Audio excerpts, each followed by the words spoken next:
Philosophe du XVIIIe siècle, penseur des Lumières allemandes et cauchemar éveillé pour la plupart des futurs bacheliers, Emmanuel Kant n'en demeure pas moins l'un des pères fondateurs européens d'un mode de réflexion dit critique.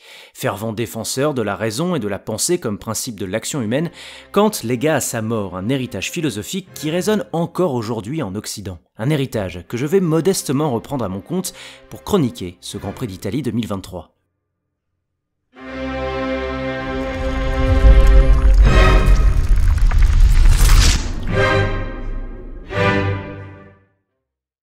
Le sublime touche, le beau charme. Selon Kant, la description de belles prairies fleuries suscite en nous des sentiments agréables, quand une chaîne de montagnes aux sommets enneigés, elle, impressionne, illustrant ce que le philosophe appelle le sublime. Eh bien, les montagnes aux sommets enneigés qui impressionnent et le sublime qui touche en Formule 1, c'est bien Max Verstappen et Red Bull qui nous les offrent. Comment, en effet, rester impassible devant l'accomplissement des champions du monde en titre et de son pilote fétiche, lequel vient de remporter son 10e succès de rang. Mais le sublime ne découle pas seulement des records battus et de l'indestructibilité du pilote.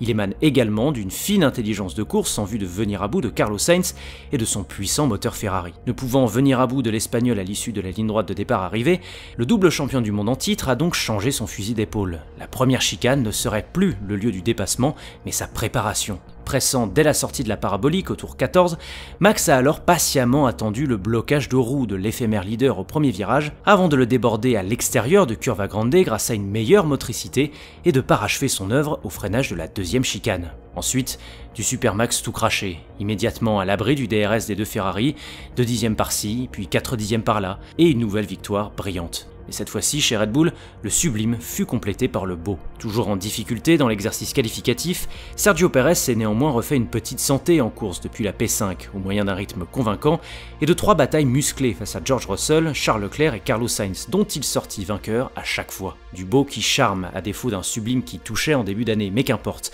La P2 au championnat pilote, qui est le minimum syndical demandé à Checo, est en passe d'être verrouillée.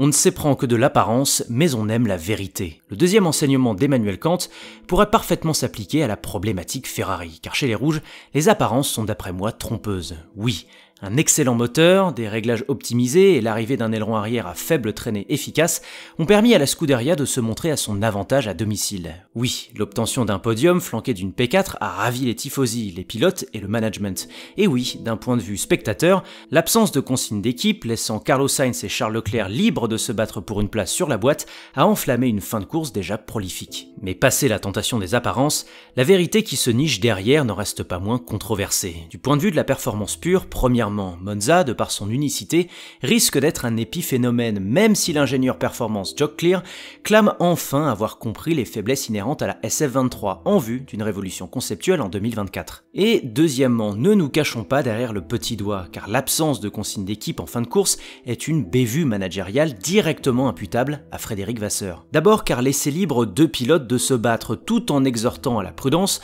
ça revient à demander à un saumon d'arrêter de remonter le courant, c'est simplement contre nature. Ensuite, car au vu de la situation comptable de Ferrari, prendre le risque de bazarder 27 points précieux dans l'optique de la P3 au constructeur par un stupide accrochage à domicile n'avait objectivement aucun intérêt. Enfin, au-delà d'une volonté de faire plaisir à des milliers de tifosi preneurs de spectacle, on ne peut s'empêcher de penser que le bon pilote Ferrari, entre guillemets, devait absolument monter sur le podium. Petite pensée donc pour Carlos Sainz qui, après s'être vu refuser un échange de position pourtant légitime en début de course à Spielberg ou encore à Budapest, n'a une fois de plus guère été protégé par son management, alors même que l'enjeu collectif était de taille à Monza. Mais bon, cette mauvaise gestion aura au moins permis de mettre à nu l'état d'esprit des 2 pilotes. Dominateur en interne, quelle que soit la séance, signataire d'une pole position éminemment symbolique, et brillant défenseur en course, particulièrement face à son propre voisin de garage, Carlos Sainz a réalisé bien davantage que son week-end de référence chez les Rouges. Il envoie un message. La lutte pour le leadership au sein de la Scuderia Ferrari n'est pas terminée. Alors en face de lui, Charles Leclerc aura vaillamment attaqué pour compenser un vendredi plombé par des réglages à côté de la plaque. Le Monégasque était même à 2 doigt, grâce à une gestion très maligne de ses pneus, quel que soit le relais, de fausser compagnie à son coéquipier. Mais il n'en fut rien, et pire, la manière d'avoir échoué à cette mission m'a semblé révélatrice de la fébrilité qui règne plus que jamais chez le pilote. Le freinage trop tardif au virage 1 du tour 47, après un dépassement pourtant donné, symbolise en effet une prise de pouvoir trop nerveuse, trop hésitante et sans tranchant sur un coéquipier qui, quoi qu'on en dise, le chatouille encore. Et le plat observé sur le même virage à l'entame du dernier tour fait écho à la manœuvre désespérée d'un pilote qui sait que Monza, en plus d'être une quasi-fête nationale, est surtout un symbole politique. La Scuderia peut en ce sens mettre autant d'œufs qu'elle veut dans le panier de Leclerc.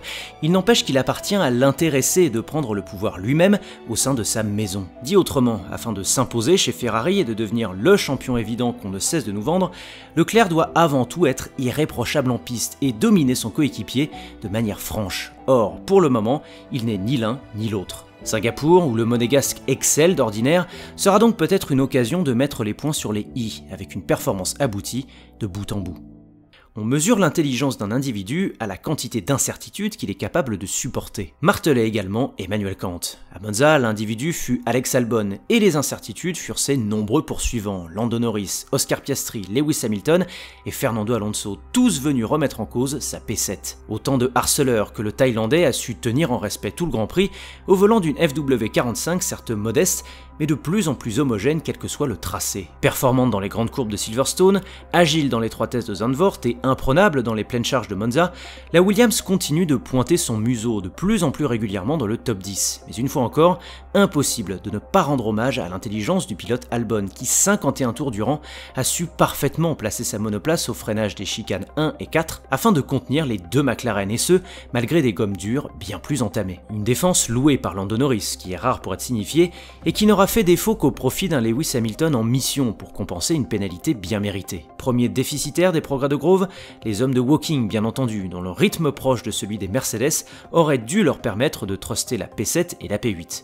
Autre perdant, Aston Martin, qui en plus de voir une nouvelle monoplace s'intercaler régulièrement entre la MR23 et la Red Bull, peut dire adieu à sa P3 au constructeur, porté depuis le début par un seul pilote. Peut-être alors, la question Lance Stroll se posera-t-elle sérieusement ?